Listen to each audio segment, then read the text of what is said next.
Right. So now we've started thermophysics, so we're going to dive head first into constants.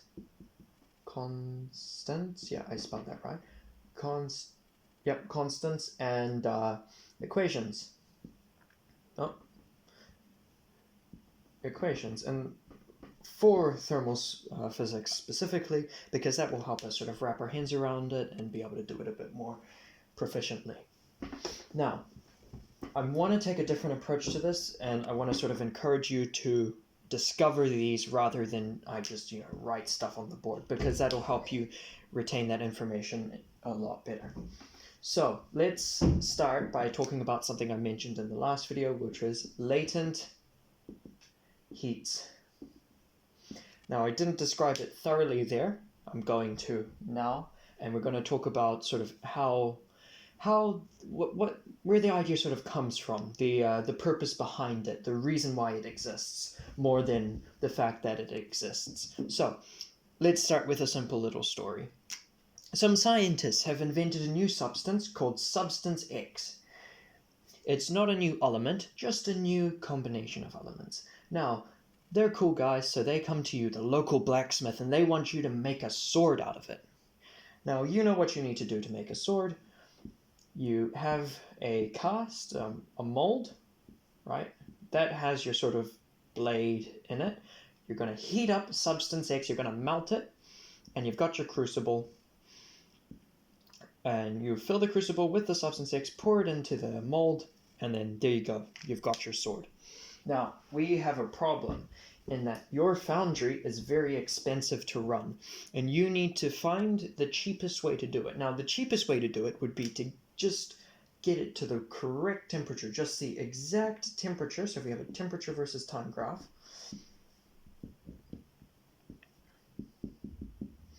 the exact temperature where it goes from being a solid to being a liquid. And don't bother heating it up any further, because that's wasted energy. So what we want to do is we first want to test something. So we've got more Substance X than we need. We don't want to halve it. Now, halving it would be pretty easy. It would be easy from a mathematical sense, because we could put this in the furnace, note when that melts, and then we know that exact temperature is when this side is going to melt. The problem is you are going to waste the same amount of energy doing this if you had just made the sword the first time. So you don't want to halve it. What you want to do is take the smallest amount of time, the smallest amount of Substance X, so just a teensy bit. So now we've separated this into a nice big chunk and then a tiny little chunk.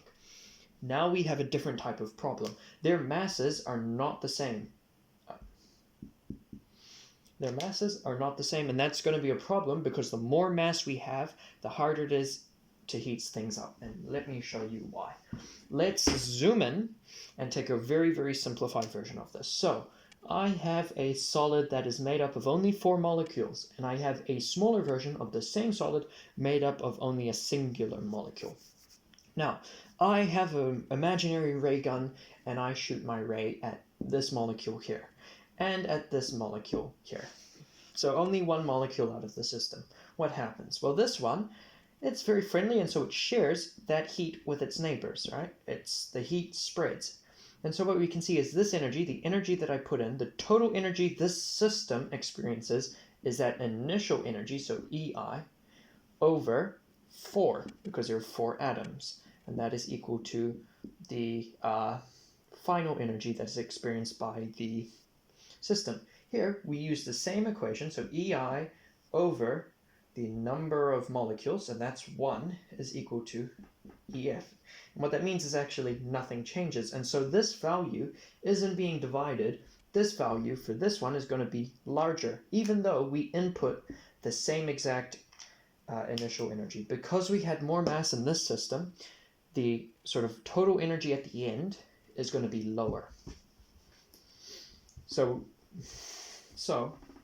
knowing that, we know that we have to have mass come into play. So we're going to write down mass. We need this to come into play in our sort of equation. And what we want to do is, and actually what we're going to do right now, get your foundry, we're going to heat it up, we are going to melt this substance X, and we're going to note, using our amazing, very accurate thermometer there that accurately reads exactly what the substance feels in temperature, we're going to melt that and note the exact microsecond that it becomes a liquid. Now that we have that information, we're going to write down the quantity of heat that was inputted. And since it's a quantity and since this is physics, we are going to give that the name Q. So Q here is the quantity of heat that we put in order to melt it. So now we have Q, and we know we need to use mass in order to extrapolate some magical number. And I'm going to give that number the name N for now. I'm going to keep using this as a placeholder. So we know we've got Q and we know we've got mass. Now we've got to do some sort of mathematical operation here, some mumbo jumbo. That's going to give us N. N, what we want from N is we want N to be the same no matter what amount of mass is in substance X. So for substance X, N is constant within substance X. If we take substance Y, for example, if they want us to make a shield out of a new substance called substance Y, we're going to have to repeat these experiments. But for substance X, N is going to be a constant. Now, once we have N, we can take a new mass, so this, I'm going to call that mass dash, and we can apply some mathematical mumbo jumbo, right? And that will give us Q dash, which is the new quantity. So we have these values already. We have these values. This is for our test. That's going to give us N. N is a constant for substance X in general. This is the new for the mass of the amount of substance X that we want to use to create the sword. Then we're going to apply the math, and that will spit out exactly the quantity of heat needed to melt that mass of substance X. So let's go back to that sort of very simplified view, and let's sort of think about how we can do this. Now, the important thing to note is that N is sort of a made-up number. It doesn't really matter if we can measure something and find N. We can just use anything we like to sort of find N, as long as it's a constant and as long as it does its job, which is this sort of pattern of behavior. We want this behavior. So I've got my ray gun, I shoot something, and now we know that this is EI over 4 is equal to EF. We've already gone over that. Now, what I'm going to do is I'm going to, power up my Hadron Collider and add another atom, another molecule, and that increases the mass by a factor of 1 molecule. And so what we see is that now this equation changes, and that becomes EI over 5 is equal to EF. So what we note is when we increase mass, this denominator increases. And again, because N is some made-up number, a made-up constant, we can say that this is EI over mass is equal to EF. Now, this isn't going to apply this to the same way, because it's not like these molecules all have a mass of 1. But because we're dealing with sort of made-up numbers here, this will spit out some constant. This will allow us to sort of create a constant. And since Q is the quantity of heat, which is our energy, we can replace EI with Q. So now we have Q divided by mass. And we can say, well, okay, if I increase the amount of mass, we can't really control Q. We want to find Q using this. If I increase mass, this number is going to go down. And if I decrease mass, this number is going to go up. So it's going to have, so mass is inversely proportional to N. Because this is going to, we can say that equals N. So now we've found our mathematical mumbo jumbo that represents N, which means we can now find this mathematical mumbo jumbo. So using basic algebra, we know that N times M is equal to Q. And these are the two equations that we want to think about.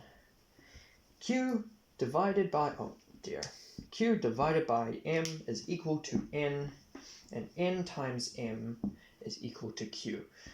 And so now using this, we have this new mass, we have the old mass, we have the old quantity, we have everything that we need to figure out, to solve our problem and find exactly how much we need to have that furnace at in order to melt the substance completely and not waste energy. So, just one final thing to note. We're going to talk about the properties of N to try to create an actual name, because N is just a placeholder. So, we know that the temperature, the heat, remains constant, because if you think about it, I've got a solid, and then it reaches Q, and now it's a liquid. If I snapped my fingers, and that solid suddenly became Q, and it stayed at Q, it would melt.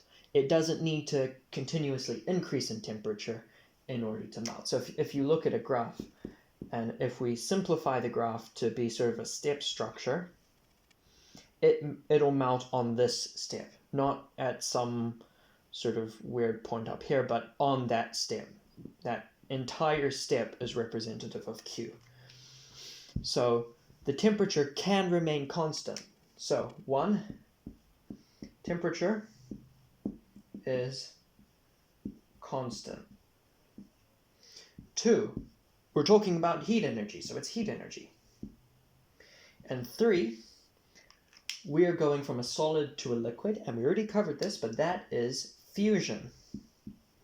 And so you might see where I'm going with this. Well, let's make the name. Temperature is constant, or it's latent. So latent. It refers to the temperature inside. I'm not increasing the energy. I'm not increasing the energy input. It relies on the energy input I already put in. It's latent.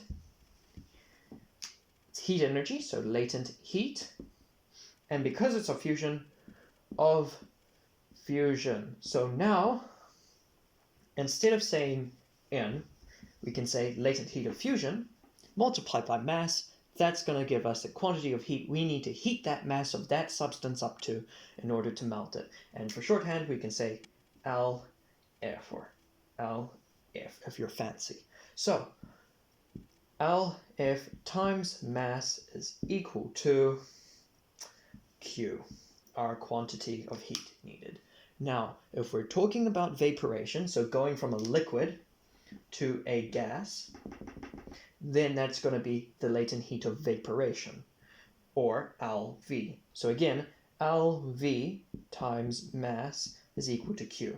And now, just to avoid confusion, these two Q's are different. So I'm going to put the little sort of subscript here. This is the Q for fusion, and this is the Q for vaporation. So the latent heat of fusion multiplied by the mass of that substance is equal to the Q of fusion for that substance. And the latent heat of vaporation multiplied by the mass of that amount of substance is equal to the Q of vaporation for that amount of substance. And again, we can find this using basic algebra. So if I take QF over M, that's going to give me the latent heat of fusion. And QV over M, that's going to give me the latent heat of vaporation. And as already said, we don't need to find some sort of latent heat of freezing or latent heat of condensation, simply because we can use the latent heat of fusion or the latent heat of vaporation due to the laws of thermodynamics.